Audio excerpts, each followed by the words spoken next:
সকালে ঘুম থেকে উঠে রেডি হয়ে নিলাম।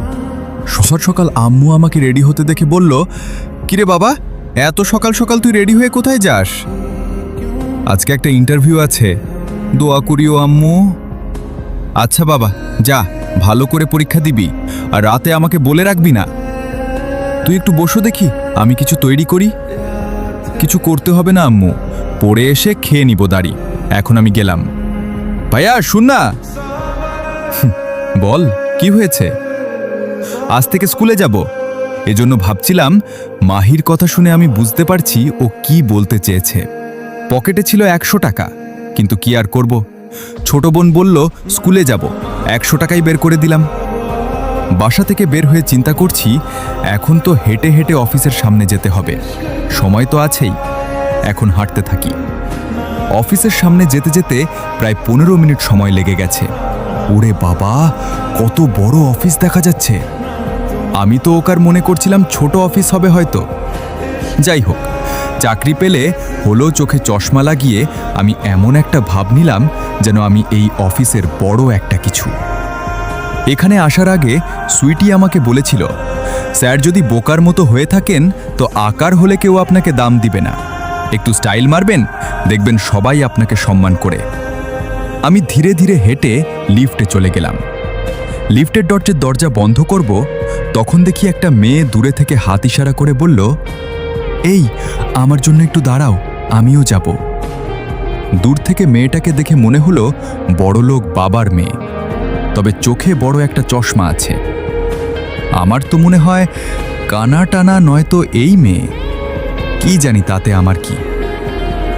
মেয়েটা লিফটে আসতেই ওর শরীর থেকে এত সুন্দর একটা ঘ্রাণ বের হচ্ছে, যেটা কি বলবো। এমন ঘ্রাণ আমি আগে কোথাও পাই নাই।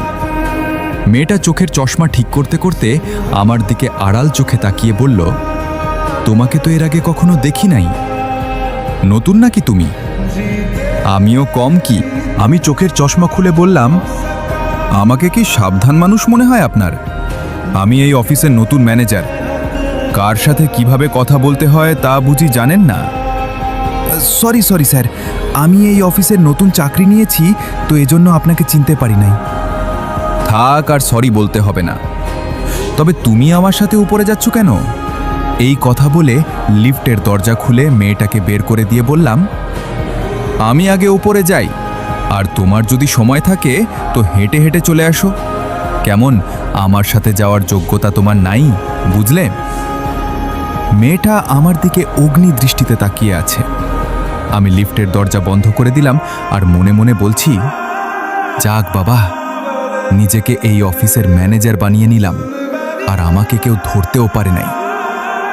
লিফট থেকে নেমে অফিসের ভিতরে চলে গেলাম। গিয়ে দেখি আমার মতো আরও 5-6 জন বসে আছে ইন্টারভিউ দেওয়ার জন্য। তবে আমার জন্য অ্যাঙ্কেল যেহেতু রিকোয়েস্ট করেছে, তাহলে আমার চাকরি সিওর হবে। বসতে না বসতেই আমার ডাক পড়ল ভিতরে যাওয়ার জন্য। আমি উঠে ভিতরে চলে গেলাম, সালাম দিয়ে ভিতরে ঢুকলাম। আর আমার সামনে চেয়ারে যিনি বসে আছেন তিনি এখানকার মালিক, আমি বুঝে গেছি। আমি দাঁড়িয়ে আছি বলে উনি বলল, বসো এখানে। আমি চেয়ারে বসার পর জিজ্ঞেস করল, তা তোমার নাম কি? লাদেনজি স্যার। আমার ফ্রেন্ডের কি হও তুমি? উনার মেয়েকে আমি পড়াই। এইটুকু স্যার, আর কিছু না। আচ্ছা ঠিক আছে, তোমার কাগজপত্রগুলো আমার কাছে দাও। উনার কথা মতো আমি উনার হাতে সকল কাগজপত্রগুলো দিলাম। দাঁড়ি 10 মিনিটের মতো উনি আমার সকল কাগজপত্রগুলো দেখে বলল, সবকিছু তো ভালোই আছে। এর আগে কি কোনো জায়গায় চাকরি করেছে না ট্রাই করি নাই? আর আমি বলতে পারি, যদি আমাকে একটা সুযোগ দেন, আমি আমার সবটা দিয়ে চেষ্টা করব স্যার। সুযোগ তো দিতেই হবে। তোমাকে আমার বেস্ট ফ্রেন্ড যেহেতু বলল, আমি তোমার সব কিছু রাখলাম। এক কাজ কর, তুমি আমার মেয়ের সাথে কথা বলে আসো, দেখ না কি বলে। আপনার মেয়ে কি আমার মেয়ে এই অফিসের ম্যানেজার? আমি তো কয়েকদিন পর চলে যাব, এজন্য ওকে সব কিছু শিখিয়ে দিচ্ছি। তুমি গিয়ে বলবে, স্যার আমাকে আপনার কাজে কার পাঠিয়েছে, তাহলেই হবে, আর কিছু বলতে হবে না। না, আচ্ছা ঠিক আছে। স্যারের রুম থেকে বের হয়ে পিয়নকে ম্যানেজারের রুম জিজ্ঞেস করতেই হাত দিয়ে ইশারা করে দেখিয়ে দিল আমি ম্যানেজার রুমের সামনে চলে গেলাম। দরজার সামনে দাঁড়িয়ে বললাম, আমি কি ভিতরে আসবো ম্যাডাম? ভিতর থেকে উত্তর, ভিতরে আসো। তবে আমি ভিতরে তো তেমন কাউকে দেখতে পাচ্ছি না। তাহলে আওয়াজ আসলো বা কোথায় থেকে? কি জানি বাবা, কই আসলাম। আমি দরজা পারক ভিতরে চলে গেলাম। আশেপাশে আমি খুঁজতে লাগলাম যে আওয়াজ কোথায় থেকে আসছে, কিন্তু এখানে তো তেমন কাউকে দেখতে পাচ্ছি না। আমি হেঁটে হেঁটে ভিতরে যাচ্ছি, হঠাৎ করে পায়ে পাই হুমড়ি খেয়ে টেবিলের উপর পড়ে গেলাম। আর টেবিলের উপর যে পানির একটা মগ রাখা ছিল, ওইটা আমার চোখে পড়ে নাই। নিচে পড়ার কারণে মগে আমার হাত লেগে ওটা নিচে পড়ে গেল। আর তখন একটা চিৎকার ভেসে আসলো, কিরে তুই এটা কি করলি? আমাকে পানি দিয়ে ভিজিয়ে দিলি? এটা বলতেই যিনি নিচ থেকে উপরে উঠল তাকে দেখে ইতিমধ্যে আমার হাত পা ভয়ে কাঁপতে লাগলো। যা একটু চাকরির আশা করে এখানে আসছিলাম, সেটাও মনে হয় গেল।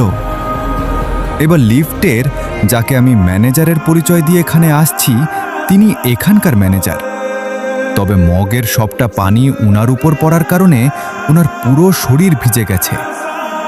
অফিসের ভিতরে তো আর রাগে চিৎকার দিতে পারবে না। এজন্য চোখ গরম করে দাঁতে দাঁত কামড়ে বলল, তা ম্যানেজার সাহেব, আমাকে এভাবে ভিজিয়ে দিলেন কেন? তরে এত বড় সাহস কে দিয়েছে রে? সরি ম্যাডাম, ভুল হয়ে গেছে, মাফ করে দিবেন। আমি ভিতরে আসার সময় এত কিছু খেয়াল করি নাই, ভাবলাম ভিতরে কেউ নেই। তাহলে আওয়াজ আসুর কোথায় থেকে? আর আমি জানতাম না আপনি নিচে ছিলেন। ম্যাডাম মুখের পানি মুছে বলল, এইদিকে আয় তো একটু তুই। আমি উনার সামনে যেতেই আমার গালে ঠাস ঠাস করে দুইটা চড় দিয়ে বলল, এটা যদি অফিস না হতো রে, তাহলে তোরে মেরে মেরে এমন অবস্থা করতাম যে মন চাইছে। সরি ম্যাডাম, আমার ভুল হয়ে গেছে, মাফ করে দেন। শার্ট খুল তোর। আমি উনার দিকে চোখ তুলে তাকিয়ে বললাম, জি ম্যাডাম। তোরে বলছি শার্ট খুলতে। যেটা বললাম সেটা কর, এত বেশি কথা বলিস কেন? আমি উনার রাগ দেখে ভয় পেয়ে গেলাম। উনার কথা মতো শরীর থেকে শার্ট খুলে দিলাম। ভাগ্য ভালো যে নিচে একটা গেঞ্জি ছিল। ম্যাডাম আমার হাত থেকে শার্ট নিয়ে বলল, এখানে দাঁড়িয়ে থাক, আমি ভিতর থেকে ফ্রো। এ কার সহ আসছি, কেউ আসলে বললি? আমি একটু কাজে বাইরে গেছি। জি আচ্ছা ম্যাডাম। এই কথা বলে ম্যাডাম ওয়াশরুমে চলে গেল। ম্যাডাম যেতেই আমি বড় একটা নিঃশ্বাস নিলাম। আহা, এখন একটু শান্তি লাগছে মনে হচ্ছে যেন। এতক্ষণ জমের সামনে দাঁড়িয়েছিলাম, বাবা, চোখ থেকে মনে হচ্ছিল যেন আগুন বের হচ্ছে। আর আমি কত বড় একটা বোকা, আসছি এই অফিসে চাকরি করতে, আবার যিনি এই অফিসের ম্যানেজার তার কাছেই আমি নিজেকে বড় বানিয়ে নিলাম। এখন হলো তো এটাকে বলে নিজ হাতে নিজের মানুষ সম্মান খাওয়া ভ্যাত। এখানে আর কতক্ষণ এভাবে দাঁড়িয়ে থাকবো? এর থেকে গিয়ে একটু বসি না। আর ম্যাডাম দরজা খুলে তো বের হবে, তখন আমি সাথে সাথে দাঁড়িয়ে যাব, মাথা নিচু করে টেবিলটা দেখে।